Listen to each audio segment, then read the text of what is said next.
Assalamualaikum warahmatullahi wabarakatuh.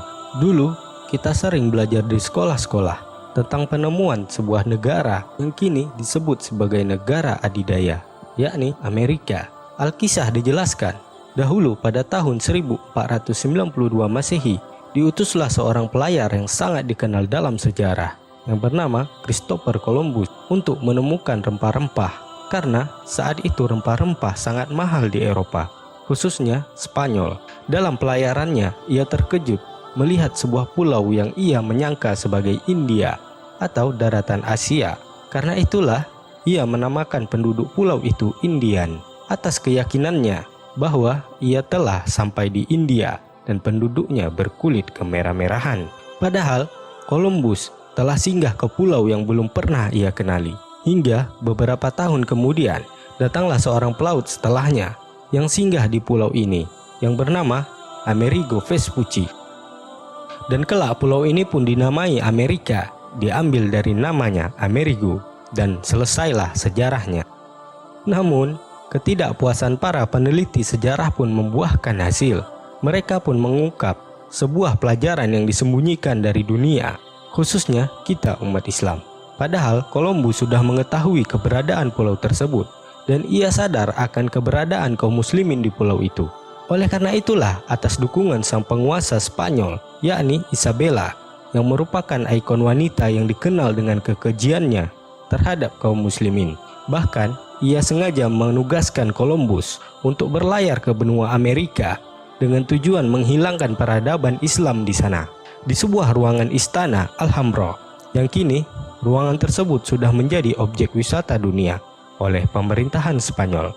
Oleh karena itu, kita akan ungkap bahwa hubungan wilayah yang kini bernama Amerika dan kaum muslimin telah terjalin sejak lama. Dan inilah sejarahnya.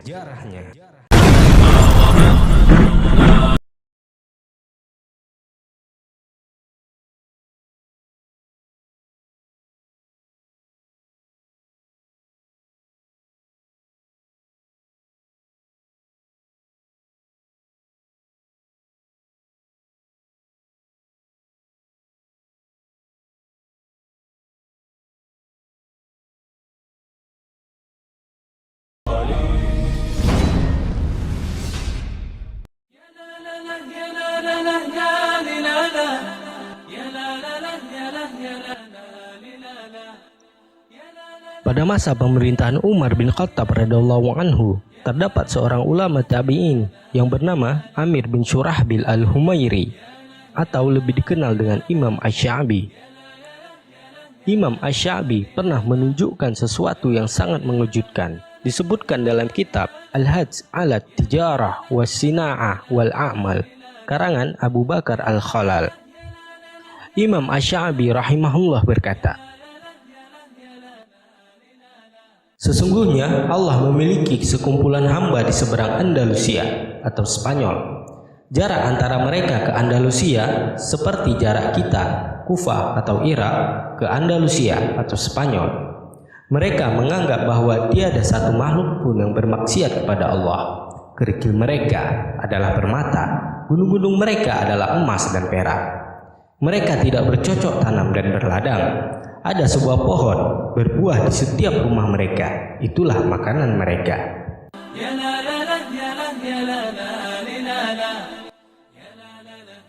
Sudah menjadi bukti sejarah bahwa benua Amerika termasuk sebagai benua yang kaya akan rempah-rempah. Selain itu, Amerika juga dikenal dengan kekayaan emas dan peraknya. Sebagai bukti, pada tahun 1848, di mana saat James Marshall menemukan bongkahan emas di American River saat membangun tempat penggergajian kayu untuk John Sutter, ahli pertanian. Kita lanjutkan. Lalu pernyataan Imam Asy-Sya'bi yang menyatakan lokasi tempat tinggal mereka, jika kita bandingkan jarak antara Kufah tempat tinggal Imam Asy-Sya'bi dengan Andalusia, maka akan kita dapati jarak tersebut sama dengan jarak Andalusia ke benua Amerika. Hal ini sesuai dengan pernyataan Imam Asy-Sya'bi rahimahullah. Pertanyaannya, kenapa Imam Asy-Sya'bi memilih kata Andalusia? Ternyata jika ditelusuri, dari sinilah diberangkatkan sebuah ekspedisi penelitian Islam pertama kalinya. Dengan kata lain, kaum muslimin telah mengetahui keberadaan sebuah daratan di seberang Andalusia. Namun, bagaimana Imam Asy-Sya'bi mengetahui kumpulan orang yang belum diketahui? Apakah ada yang memberi tahunya atau dari sahabat Rasulullah Sallallahu Alaihi Wasallam? Wallahu a'lam. Namun pastinya pernyataan ini bukanlah khayalan ataupun kebetulan. Selanjutnya, pada tahun 63 Hijriah, disebutkan dalam kitab Tarikh Ar-Rusul wal Al-Muluk karya Imam At-Tabari rahimahullah dan Al-Kamil Lit-Tariq karya Imam Ibnu Katsir rahimahullah dan kitab Siyar A'lam An-Nubala karya Imam Az-Zahabi rahimahullah, disebutkan bahwa seorang kesatria muslim keturunan Quraisy, sepupu dari sahabat mulia Amr bin Al-As radhiyallahu anhu yang bernama Uqbah bin Nafi' rahimahullah, yang dikenal dengan perjuangannya dalam pembebasan Tunis, Aljazair, dan Maroko hingga sampai di tepian Samudra Atlantik yang saat itu dikenal sebagai Laut Kegelapan. Di sana ia mendatangi laut itu dengan linangan air mata sambil mengangkat tangannya ke langit. Lalu ia berucap dengan suara yang keras di antara hamparan suara ombak laut yang gelap, "Ya Allah, seandainya aku tahu di seberang sana ada sebuah daratan, niscaya akan kuseberangi lautan ini di jalanmu agar dapat kutinggikan kalimat La ilaha illallah."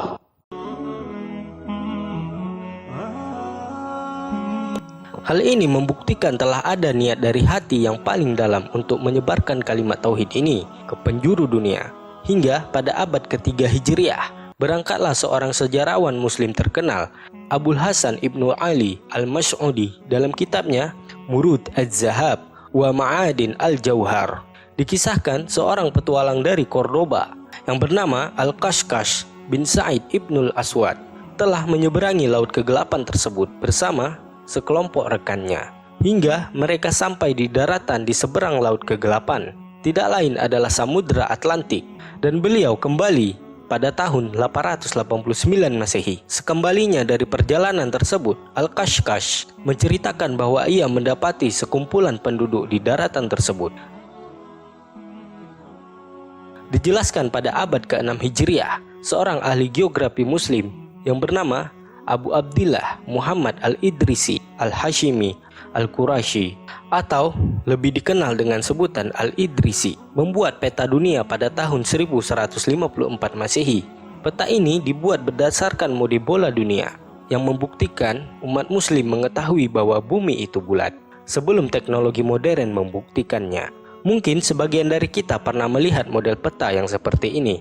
Namun perlu diketahui, para ahli geografik dulu menggambar peta ini dengan cara yang berbeda, karena mereka meletakkan arah utara di bawah dan arah selatan di atas. Dan coba kita balik gambar peta ini, maka akan kita dapati bahwa garis pantai Maroko kiri tengah sampai ke garis Eropa kiri atas. Seakan-akan Al-Idrisi menggambar sebuah daratan luas di seberang Samudra Atlantik, dan beliau juga tidak menyebutkan sebuah kepulauan, melainkan sebuah daratan yang berarti luas atau sebuah benua. Selain itu, Al-Idrisi yang hidup awal abad ke-10 Hijriah ini menyebutkan dalam kitabnya bahwa ada sekumpulan para pemuda muslim yang berlayar dari Lisboa atau Lisabon, yakni sekarang ibu kota Portugal, yang dulu masih di bawah kekuasaan muslimin. Al-Idrisi menyebutkan bahwa para pemuda tersebut berhasil menyeberangi lautan kegelapan. Lalu sebagian dari mereka kembali dan menceritakan perihal sebuah daratan yang mereka singgahi dan orang-orang yang mereka temui. Selanjutnya mereka mengatakan sekumpulan orang-orang yang mereka jumpai tersebut, mereka berbicara dengan bahasa Arab, dan ini membuktikan bahwa sebelumnya pernah ada komunitas Arab yang singgah di daratan tersebut. Dan yang menarik lagi bahwa 300 tahun sebelum Columbus tiba di sana, sudah ada dari kalangan Arab yang singgah di daratan luas tersebut atau Amerika.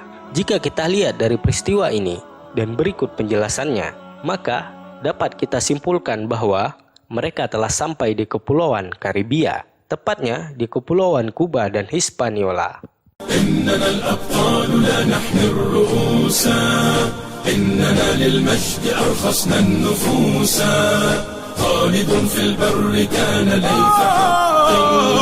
في البحار كان حوتا بربروسا. Pada abad ke-8 Hijriah, seorang sejarawan Muslim, Syihabuddin Al-Umari, dalam kitabnya Masalikul Absar fi Mamalikil Amsar, mengisahkan sebuah peristiwa yang sangat menakjubkan. Beliau rahimahullah menyebutkan bahwa seorang sultan dari kerajaan Islam Mali, yang merupakan sebuah kerajaan Islam besar pada saat itu, yang beribu kota di Timbuktu, dengan sultannya bernama Mangsa Musa rahimahullah, yang membentang hampir di sepanjang Afrika Barat hingga tepian Samudra Atlantik, sudah tentu lebih besar dari negara Mali sekarang. Al-Umari mengisahkan bahwa ia pernah bertemu dengan Mangsa Musa saat berhaji pada tahun 1324 Masehi, dan menceritakan bahwa pada saat itu saudaranya memintanya untuk memegang kendali kerajaan karena ia akan menyeberangi Samudra Atlantik menuju ke sebuah daratan di seberangnya dengan 200 kapal. Dan pada saat kejadian tersebut, ia tidak pernah kembali lagi. Oleh karena itu, Mangsa Musa pun mengambil alih kerajaan besar tersebut.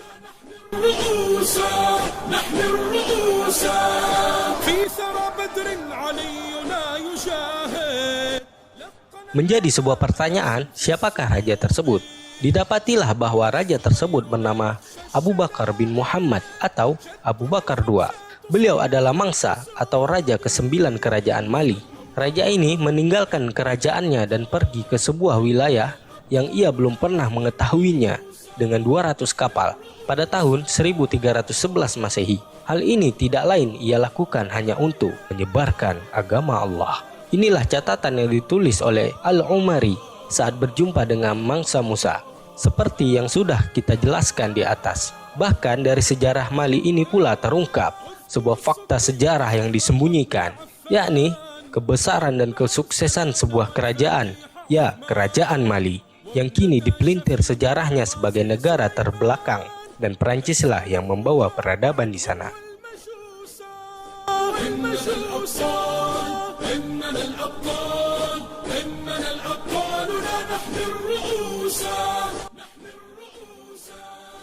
Dari bukti sejarah ini juga membuktikan bahwa jauh sebelum Columbus, kaum muslimin sudah terlebih dahulu tiba di wilayah yang kini disebut benua Amerika. Dan yang lebih mengejutkan lagi ialah sebuah manuskrip yang ditulis oleh Columbus yang menyatakan bahwa sebagian penduduk Amerika mempelajari cara pemurnian emas dan mencampurkannya dengan barang tambang lainnya. Lalu Columbus menambahkan bahwa cara seperti itu hanya ada di benua Afrika, yang tidak mungkin dipelajari oleh pemukim Amerika secara kebetulan belaka. Tambahan sedikit, pada tahun 1493 Masehi, Christopher Columbus menulis dalam catatannya sebagai berikut. Para penduduk di sana mengenakan pakaian katun yang merupakan pakaian wanita muslimah Granada atau Andalusia. Columbus juga menyatakan bahwa ia mendapati sebuah masjid di Kuba.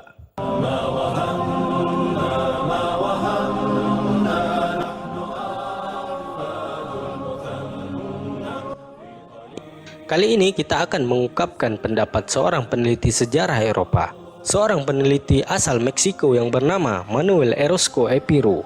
Pada tahun 1880 menuliskan dalam bukunya Sejarah Lama Penjajahan Meksiko, menjelaskan bagaimana keadaan Amerika sebelum Columbus. Ia menyebutkan Brazil dan Amerika khususnya telah dihuni oleh sejumlah ras hitam dari Afrika yang tersebar dari Amerika Selatan, Tengah, Utara. Jika kita runut sejarah di atas, sudah tentu yang dimaksud adalah ras hitam muslimin Afrika. Selanjutnya, pada tahun 1920 Masehi, seorang profesor dari Amerika, Leo Wiener, yang merupakan seorang Yahudi dan menjadi dosen di Universitas Harvard, menuliskan dalam bukunya yang berjudul Afrika dan Penemuan Amerika. Dia menjelaskan, sebenarnya Columbus sudah benar-benar mengetahui tentang keberadaan kaum muslimin di Amerika. Ia juga menunjukkan sebuah bukti pertanian, bahasa, dan kebudayaan yang menyatakan bahwa suku Mandik telah tersebar di Amerika Tengah dan Utara, lalu menikah dengan dua suku Indian, Iroquois dan Kunker di Amerika Utara. Lalu mereka menyebar di Kepulauan Karibia di selatan dan terus ke utara sampai Kanada.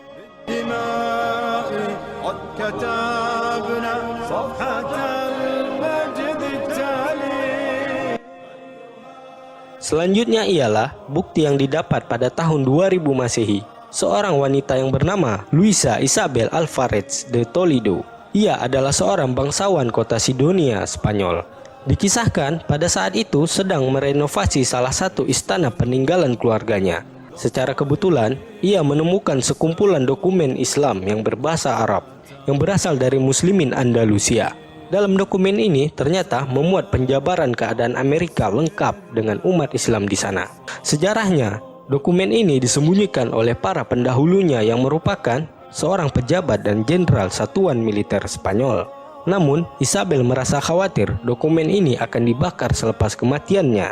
Maka, ia pun merangkumkan dokumen tersebut dalam sebuah buku yang berjudul Afrika versus Amerika, yang memuat penjelasan lengkap tentang keberadaan Muslim di Amerika. Dan pada tahun 2001, BBC pun meliput Isabel dalam sebuah karya tulisnya.